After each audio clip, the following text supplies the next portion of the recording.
Hi guys, welcome back to More to Love Homestead. I'm Ginger. And I'm Nick. And we are here to give you just a brief update. I know our videos have been a little bit sporadic lately. There has been a lot going on. First and foremost, baby Aggie is going to make her arrival very soon. She's due in November, which is coming up very quickly. So we are quickly packing and trying to purge our house of stuff that we don't need, stuff that we don't want to move. Nick did a yard sale. Yard sales are easy if you decide that everything out there can just go. So, we did the yard sale and then we divided it in 3 parts. Donate, trash, or scrap.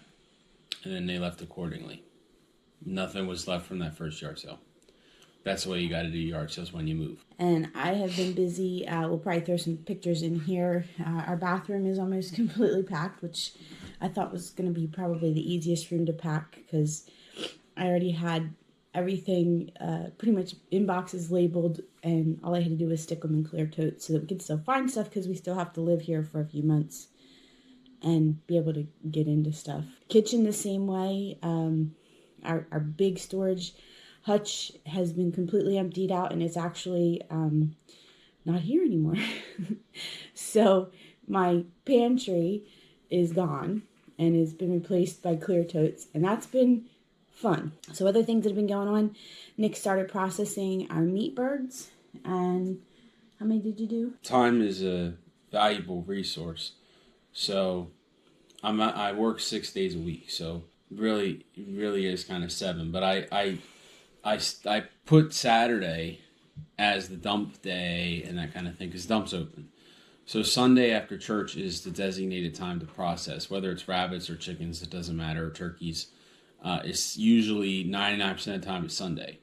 So I usually get home around 2 o'clock in the afternoon, and so my time is a little limited because I have to get set up. That takes about a half an hour, and then processing depends on what I'm doing, chickens or rabbits, but all that said, I think I got about 6 done, so I think there's like 10 or 12 more to go. So we're there another couple weeks, and then we'll have this round of meat birds taken care of. We also I don't know if you can say that we rescued, or I guess we kind of did rescue 4 birds from my mother-in-law's neighborhood that were abandoned when somebody moved. People sometimes do stuff that they wouldn't otherwise do, and I can't imagine having to make the decision not to take your chickens, because to me it's such a valuable part of the homestead. They provide eggs, they provide meat. They're an awful lot of fun to watch. So we kept them in quarantine. I think we had them quarantined for the better part of a month, and they actually started laying, at least a couple of them did, while we had them in quarantine. So they have now been moved over. We don't know anything about the history of these birds, so we were particularly careful with biosecurity because we didn't want to, we didn't want the rest of the flock to get sick. They seem to be doing really well. One of them we think could possibly be Rue. Now I'm not so sure because the last 2 days that particular one has been in a nesting box or trying to get in a nesting box. So they may all be hens. One of them we know is looks to be a gold Wyandotte, which is pretty cool because we have a silver Wyandotte already. And they're nice birds, and they're really good egg layers. And we have dubbed her Chickaletta for anybody with youngins and that like Paw Patrol. You'll get that reference. It's kind of cool though because gold Wyandotte, we already have a silver Wyandotte named Margot in the current flock. So now we have alternating colors, and it's pretty cool. They are supposed to be very good egg layers, and we need that because some of our hens are starting to get a little bit older. Their egg production is going down. So getting these bonus hens was just a stroke of luck. Honestly, our chicken area is spread a little thin right now. But that's why it's really important over the next couple weeks or so that Nick be able to process some more of those meat birds, because with having everybody together, a lot of those meat birds are roosters, and they're very territorial. They're starting to get to an age where they need to be processed. Some of them are getting not necessarily aggressive with us because we feed them, so they want to see us, but they're kind of I watch them a lot during the day. It's my entertainment because I don't really watch television. they just they do this like fake fighting thing all the time. It in the process, I'm afraid that they're inadvertently going to hurt one of my hens, and that's why we're kind of rushing to get that done. The other of the rescues, we have no idea. One looks to be like maybe a Rhode Island red hybrid. I don't know. And the other ones, I have no idea. One looks very much like our meat birds, which are just various different meat breeds. So we don't even know. So it'll be interesting to see as they get older and what kind of eggs they lay and stuff. Let's see. The garden. I know this is kind of my thing. The garden is, the summer garden is definitely fading. I have been spending a lot of time pulling the tomatoes out. The rabbits like to munch on the tomatoes. The chickens like to eat the greenery. So that comes in handy with having so many chickens and bunnies right now. It's hard to know when to pull those spent plants, but definitely the production is way down.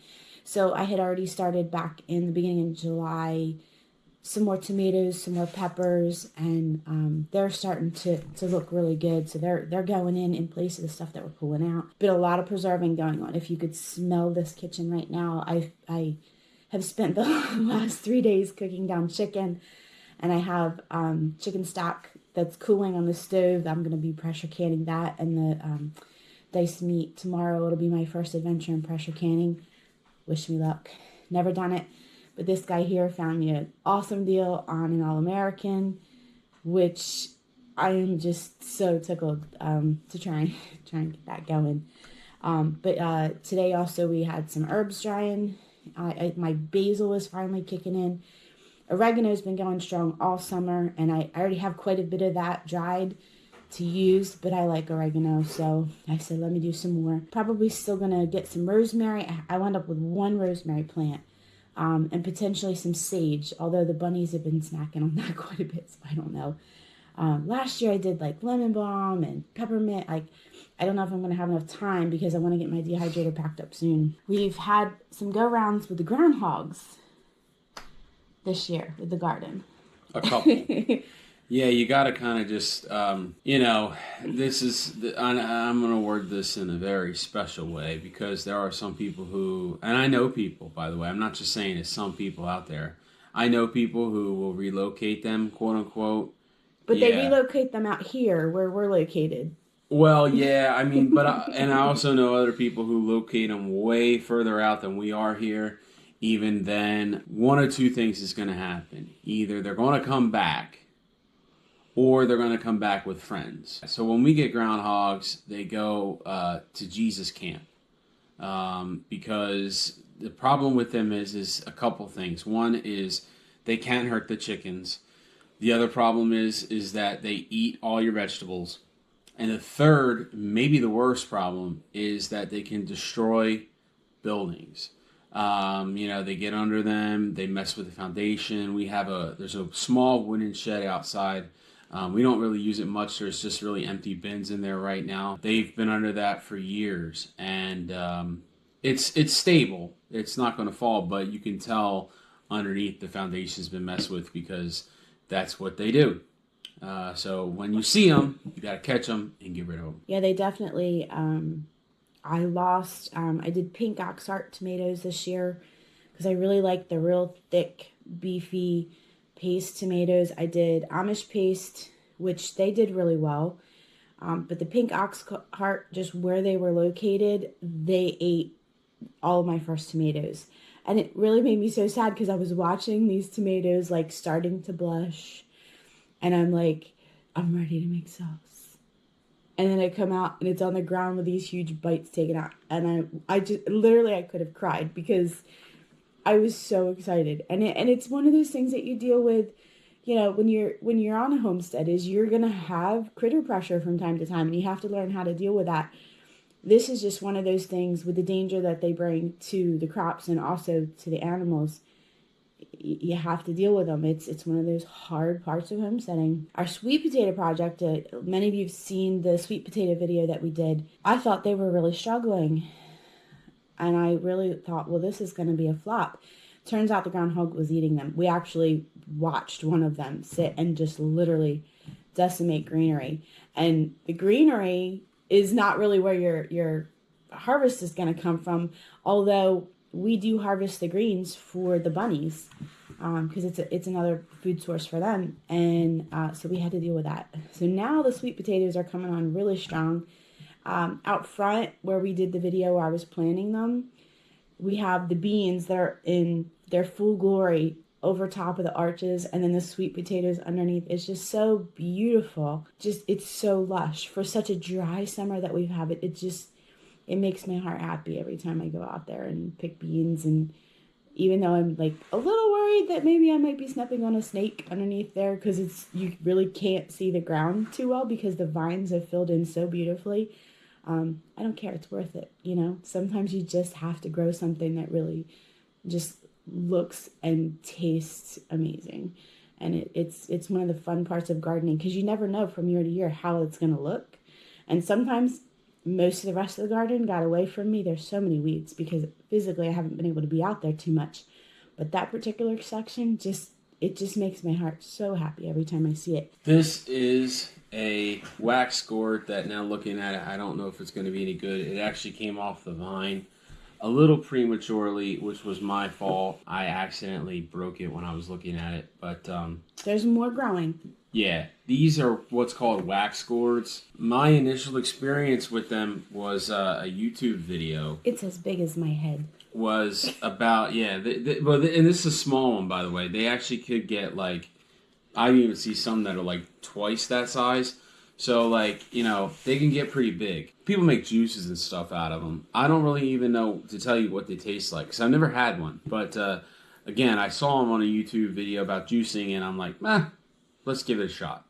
So hopefully this one here, I doubt it's going to be any good, but might be able to take a little bit out of a good part. But hopefully we get another one. Let's talk about Kentucky, because this is what we're wrapping up. Kentucky is our future, and we are super, super excited about that. Our house here is officially for sale, and we are praying fervently that it sells, maybe not quickly because we're not quite ready, but that it sells, in God's time, and that we are gonna do well with that. The earliest that we could have settlement and be out is what Nick's been handling most of this. So it's actually December 15th is the contracted date that we would be gone, from here. And again, it's a contract. We didn't go the normal realtor route quite yet, because we are playing with a little bit of time. So because of that, we're going more of an investor route. That when this is all over, depending on how it goes, we will share with you. But not knowing how this is going to go, I don't really want to say anything quite yet. But I will say, though, we are extremely blessed because of the area in which we live. The housing market, and when I say this area, I mean, I'll say 5 mile radius, so I'm getting real local here, has been very, very strong. So we are very, very happy about that. But yes, please keep us in prayer, because it is a very, very crazy time for sure. So please do keep us in prayer about the house selling. So if you're keeping track here, baby Aggie is due middle of November. We potentially could be ready to move the middle of December. This is only going to happen in God's timing, and we know that. So we just really, I cannot express enough how much we covet your prayers that this goes smoothly, and we can get settled, because I know that I know how the postpartum period is, and I would rather be able to do that in a place where I'm settled, even if I'm painting in between nursing the baby. Like, that's okay. I don't mind that. It's going to be a tiring time. I expect that. But part of the nesting process is you want to be settled. And it's hard because I have to really give that over to God every day, every day, because it's hard. It's hard not knowing, and it's hard trusting, but He's the one that put us on this journey, and I know that He will carry us through. I have every confidence in that. But keep us in your prayer as we do this. Nick actually is going to have a video coming out for you soon, because he took a whirlwind trip down there to go check on things, to take a few things, make some arrangements. He can give you kind of a brief overview, but there will be a more in-depth video coming on that. I don't really know how to make this brief, but I'll do my best. So, yeah, I did take a load down with a friend. He and I went down because trying to do it on your own, even if you're staying at a hotel, is extremely hard. Believe me, it's hard. So I contacted a friend of mine who I actually work with at my part-time job, or worked with. He's moved on, but I still stayed in contact with him, and I texted him a while back, and I said, hey, would you be interested? And he was. So we actually went down together. We, most of you probably have seen our other videos where we say it's 10 hours, 15 minutes. We pretty much got it to 12 hours, between 11 and a half and 12 hours if we are driving straight through. That is hauling a 22. Well, yeah, we did have a 22-foot trailer, which I'm not going to get in depth with right now because that's a long story. We'll talk about that in the extended video, but suffice it to say that I have a whole new setup for the next time. It was a crazy trip, but we're fine. We're fine. And everything's okay. No humans or vehicles were injured dramatically in the making of that video. Everybody got back safely, obviously. Everybody got back safely, I got some stuff to say in that video, so please do watch it. I might even record it right after this one, but it will be uploaded shortly after. So, please do watch that video because it will be a whirlwind. And while you were there, I got pictures. One of the fun things that I'm so excited about is there are pawpaw trees right outside our carport. And I got these fun pictures, and I got to hear about how good they were and how he was bringing some home. Except they didn't make it home. So just something to clarify. That trip was, it was really great because I had somebody with me, which helped me out a ton. Again, trying to make this short. It was crazy. It was a crazy trip. So I remember we had gotten down the street leaving, and I'm like, crap, did I turn the oven off? So we actually turned around, went back to the house. I was only a couple miles out, okay? It wasn't real far. So I had my buddy go in there, and he checked it. It was off. And then we left for good. And we got to this stop that we always stop at. It's actually a Dairy Queen. It's about an hour and a half from the house. Coming home, well, either way, it's about an hour and a half from the house, but it's close to the West Virginia border. And guess what? I thought, I forgot those pawpaws. So it's okay because I have someone that's down there that should be sending us a couple in the mail. I want to tell you something though. This is crucial. All right, it doesn't really pertain to our trip, yet it does, and this is what I'm going to say. And the rest of it, you're going to have to watch in the next video. But I will say this. If you've never tried a pawpaw, please do. They are really good. I can't quite describe the taste to you, but they are sweet and they are very good. So if you have the opportunity to try them, try them. If you have the availability to grow them where you are, depending on your climate, you may want to do that as well. Because these trees that we have at the house down there are quite old. But if I would have been there the whole time, and get them as they ripen, we probably could have wound up with a half a dozen milk crates full off of 5 trees. Again, they're old, but still, they bear a lot. So that might be something for you to think about on your homestead, again, if you live in that southern type climate. These particular trees are very, very tall. So if you're doing like a food forest, they're going to be your overstory because they don't really once they get established, they don't like to be messed with. This is just from doing my research because I plan on growing some more.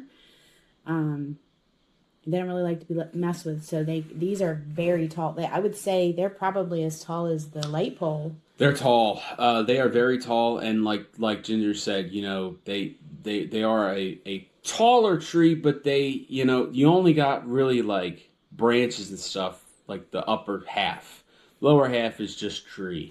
And I don't think they've been trimmed, so I'm pretty sure that's an accurate statement. You got to kind of get them when they fall, and but yeah, please again try them. They are so good.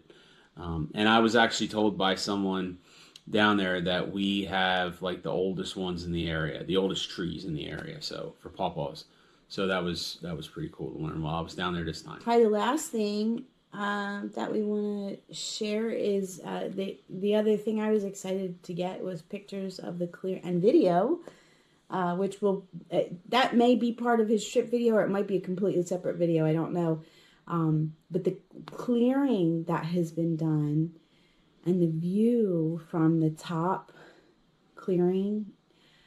I've already said, like, I want to put a little off-grid cabin up there, like make that my office, because it's so beautiful. You just can't even imagine how beautiful. Like, I've traveled a little bit the United States. I've never been out of the United States, but God has just created such a beautiful planet for us to enjoy, and up there, I think, would be just one of those spots that I just would be in awe looking out and looking at that all the time. The view out our front window is beautiful enough, but it's even more breathtaking the higher up you go, because that high clearing is up there. It's up there. I don't know exactly how high up it is, and I'm going to say this because shout out to him.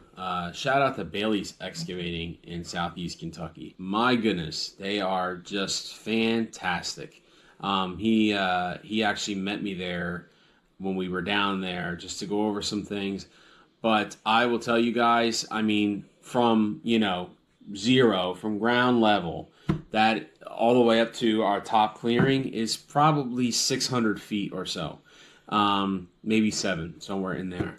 But I will tell you, when you get up there, it is just something beautiful. And, we might put a still image here, but I'm going to put the actual video probably in my trip video because that's where we shot it. I will also say that it is hard to get up there. The guy who went with me is in a little bit better shape than I am, and my legs were killing me, I guess, from just sitting. And I know his were too, but I actually had him. I went up to the first clearing. And then I gave him the GoPro, and I'm like, hey, can you go up to the other ones? You definitely need a side-by-side to get up. There's no two ways about it. But a lot of people have asked us, and I've seen it now. Before I hadn't seen it, but we had said it because we had people check. There is no, thank God, no lasting water damage on our property that I can see at all. It was pretty damp in the house, and the guy with me said, hey, why don't we go get a dehumidifier, fix that problem? So we did. We actually went and got a dehumidifier, and that's going there. It's preset to kind of keep it dry, but the floods did not damage anything that to our property. But I will say the area itself is quite devastated still. And the saddest part, and then I'm going to save the rest of my video because I don't want to fire too much here, but so I will stop after this. But the saddest thing that I saw on the whole trip was, we got in Friday afternoon around 3:00, and we left Saturday, the next day, I guess it was about 6:00 we left p.m. So we were there for like 27 hours, and we were in and out moving stuff, but we weren't like stalking outside. We were inside for a bit. I was on my laptop and stuff, so it's not like we were looking for it. But I will tell you, I saw quite a few moving trucks heading out. So, the area is going to suffer long term for this. So, definitely keep them in your prayers. Just because it's not on the news, it still is a big problem. Yeah, and if you think about it, I know we had posted some resources. Don't forget about them. I know Samaritan's Purse has been posting a lot. They are still stationed at the Garrett First Baptist Church, which isn't that far from us. and they basically are helping people tear out drywall. There's another organization that I've been following on social media called Aspire Appalachia, and they're trying to help people. They're trying to get teams down there. So if there was ever a time to maybe take a missions trip, this would be it. Physically, I can't do it. It breaks my heart that I can't be there to help the people in the area, because there's just so much. You've got people that are living in travel trailers because their homes are not there anymore. And thankfully, the state, and to some very small extent, FEMA, has provided some travel trailers, and I believe they have some coming in from Louisiana that were originally used after one of the hurricanes, Hurricane Ida, maybe. I've been following as much as I can the news and everything down there, just because it's sad. It's sad to see a place that is right around the corner from your house underwater. And I can't imagine people that have lived there for years and have never seen flooding like that, what they have experienced emotionally, physically, mentally. There's a business right around, like, basically down in the valley across from our house that appears to be completely gone. I can't imagine. Like, that's an area that doesn't generally flood. And I can't imagine. So don't forget about them. Keep them held up in prayer. If you financially can support, any of the organizations. I know the state has a fund that they're taking donations, and it has, from what I understand, there's a lot of oversight. There's different churches down there. If you want some more detailed information, reach out, and I can put you in touch with people. Like, if you wanted to send something to somebody personally, I could help facilitate that. There's just so many people. So don't forget about them. And I know I'm getting long-winded now, but I think that's all. Do you have anything else to add? Watch that Kentucky trip video. It's fun. I haven't seen it yet. I'm trusting him on that. God bless. And don't forget, keep us in your prayer, because there's a lot going on here. We may not be able to show you everything. This process is very complicated and very tedious. We're going to do our best to keep you updated and keep some fun videos coming. And then when we get down there, it's no holds barred. We are going to have a lot of work to do, and it's exciting. So stick with us. Thank you for joining us. Don't forget to like and share. And don't forget our Facebook page, because I have been posting pretty frequently on there. A lot of cool shots of the pollinators and flowers and garden, and obviously chickens and rabbits, because, that's what we do. But have a great night.